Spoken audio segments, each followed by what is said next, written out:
अर्थ के आधार पर वाक्य के भेद।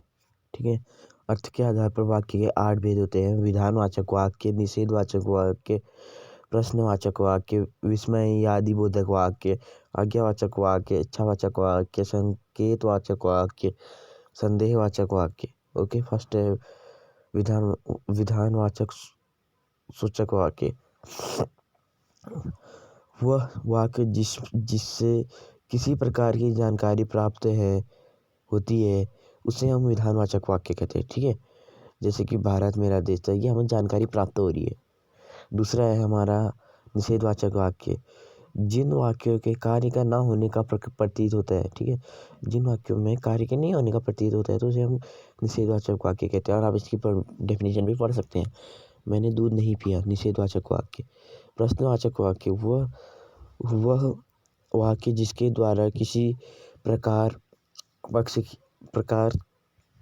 का प्रश्न किया जाए उसे हम प्रश्नवाचक वाक्य कहते हैं। जैसे कि भारत क्या है।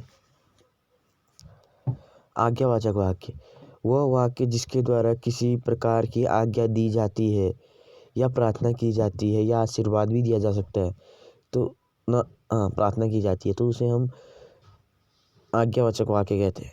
ठीक है, अब आपको विस्मयवाचक वाक्य, इसमें सीधे होता है। इसमें आपका जो है एक्सक्लेमेटरी मार्क लगता है, जिसमें कि एक डंडा होता है, फिर इसके नीचे बिंदा था, जैसे आहा कितना सुंदर वपन है, उपन है, उपवन है।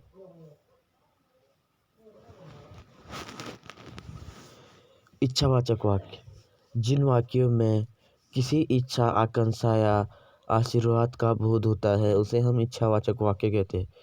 ठीक है, जैसे कि भगवान तुम्हारा भला करे। संकेतवाचक वाक्य, ठीक है, संकेत और संदेह में बहुत फर्क होता है तो आप समझ लेना। संकेत में ये होता है कि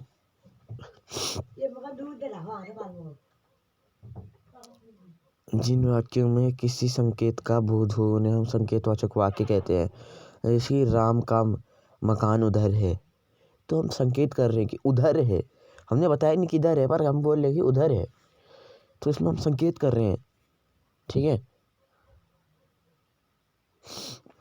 अब है आपका संदेहवाचक वाक्य, जिन वाक्यों में संदेह का बोध होता है उन्हें संदेहवाचक वाक्य कहते हैं। जैसे कि क्या, वह कहाँ, यहाँ आ गया।